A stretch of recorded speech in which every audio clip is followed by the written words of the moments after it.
One of the charges that Kyle Rittenhouse is facing is minor in possession of a dangerous weapon. In fact, Kyle's attorney in the preliminary hearing tried to get this charge dismissed. And he provided a very interesting subsection of Wisconsin statutes to support his case.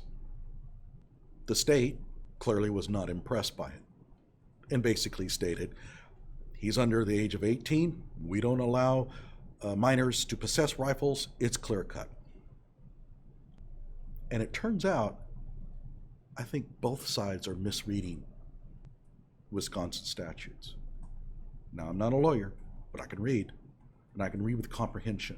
You have to read these statutes as objectively as possible. It does no good to distort their meaning to support your side of the argument, because ultimately this is going to be all settled anyway down the road. Why be wrong? So if we're going to understand Kyle's defense of this particular charge, minor in possession of a firearm, then we need to look at it as deeply and as objectively as possible. There's also a constitutional argument to be made here. Suppose that the law does apply to Kyle. Is it constitutional? Again, we're going to have to look into the details to find out. Hello out there. I'm trying to get through. With his powerful brainwaves cradled in the warmth of reasoning, it's time for Johnny Walker Dread to straighten you out on a thing or two. Emanating all the way from exciting Las Vegas, Oklahoma, it's the Johnny Walker Dread Show. Okay, so section 948.60 is titled Possession of a Dangerous Weapon by a Person Under 18. And subsection 1 basically defines what a dangerous weapon is. By this subsection, Kyle's AR-15 is clearly a dangerous weapon. I have heard arguments that it's not, and we'll see where that argument is coming from. That's ridiculous. You can ask any of the people he shot whether the AR-15 is a dangerous weapon. Okay, so let's put that one to rest. There's no doubt about it. The AR-15 is a dangerous weapon. This section applies. Now, section 2, let's say subsection 2, states any person under 18 years of age who possesses or goes armed with a dangerous weapon is guilty of a Class A misdemeanor. That seems pretty cut and dry. Kyle's under 18. He's got a dangerous weapon. He's guilty of a Class A misdemeanor. And this is the statute that the state is leaning on. Mark Richards, however, Kyle's attorney, says, not so fast. Have you read subsection 3? Well, let's take a look and see what it says. This section applies only to a person under 18 years of age. In other words, the section that bans the possession of weapons for minors who possesses or is armed with a rifle or shotgun, which he clearly was, if the person is in violation of 941.28, or, and this is really important, or is not in compliance with sections 29.304 and 29.593. Now, let's take a look at some of the Boolean operators that are at work here. The word or means that if Kyle is in violation of this, or he is not in compliance with these, then he cannot possess a weapon under the age of 18. Obviously, we need to look at what these sections say.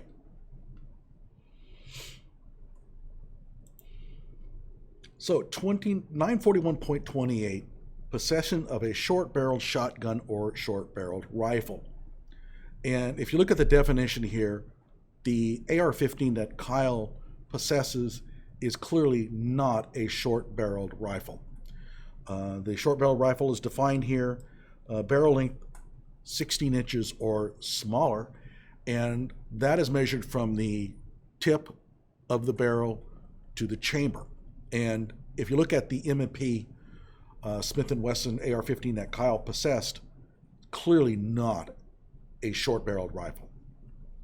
So, going back, clearly Kyle is not in violation of 941.28. But remember, the word or means that he could still be found guilty if he's not in compliance with this statute and this one. So he has to be in compliance with both. So let's take a look at section 29.304, which I have right here. Restrictions on hunting and use of firearms by persons under 16 years of age. Well, Kyle is not under 16. So there's no point even bothering with this section. Doesn't apply to Kyle. So he's clear there. What about 29.593? Well, I have that up here as well. This is where things get interesting. 29.593 states requirement for certificate of accomplishment to obtain hunting approval. It says in section 1A, except as provided under subsections 2, 2M, 3, and 29.5921, no person on or after January 1st, 1973 may obtain any approval authorizing hunting unless the person is issued a certificate under section 29.591. Basically what they're saying is that if you want to go hunting, you have to get a certificate of accomplishment. The rest of this subsection describes ways that a person can obtain one, which are not relevant to us because he does not have one. So Kyle not having a certificate of accomplishment means what? This is where things get a little bit dicey. Let's go back to the original language. It says here, and I'm going to remove mention of 29.304 to make things a little easier. This section applies only to a person under 18 years of age who possesses or is armed with a rifle or a shotgun. That's Kyle. If the person is not in compliance with section 29.593. So the question is Kyle not in compliance with this section? I don't know. I really don't know. Because Mark Richards' argument is Kyle doesn't need a certificate of accomplishment to obtain hunting approval because he's not hunting. Now, don't give me any crap about Kyle went out hunting for humans. The state made that claim. To me, that is one of the most childish things I've ever heard an attorney say. Clearly, he's not hunting for humans. And the state, well, they're going to come in and say, look, it doesn't matter. The purpose of the subsection, the certificate of accomplishment, is to ensure that those who are under 18 have demonstrated proficiency with a rifle for their own safety and the safety of others. It doesn't matter if they are going hunting or not. Mark Richards is going to say the purpose of this section was to ensure that if minors go hunting, that they have enough proficiency with handling their rifles, or they don't shoot somebody else accidentally. Hunting accidents are not common, but they do happen. Which of the two is going to win that argument? To be honest with you, I think the state will. I think the state, their argument that this subsection was meant to prevent minors from possessing weapons if they didn't demonstrate their proficiency as a matter of safety, regardless of whether they were hunting or not, is going to hold today. I think that that's what the state is going to interpret this. I did go through the history, and then you look at the bottom, they have all of these statutes, and I worked backwards. I started with the most recent, and I worked backwards through these statutes. And by the way, it changes numbers in here somewhere. So what was section 29.593 now was some other section, I think it's 29.226 or something like that, when it was originally enacted in 1983.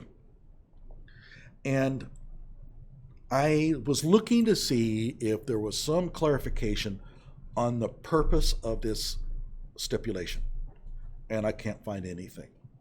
So who's going to win the day on this one? I think the state will. So if Kyle appeals this to the District Court of Appeals, I think that the District Court of Appeals will deny his appeal for this particular offense. I just don't see the judges in that state.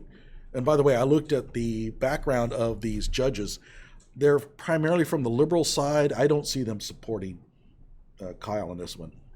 Frankly, I think that the Court of Appeals in Wisconsin is going to go after Kyle as much as they can. I think they're going to bend over backwards to interpret laws to get Kyle convicted as badly as possible.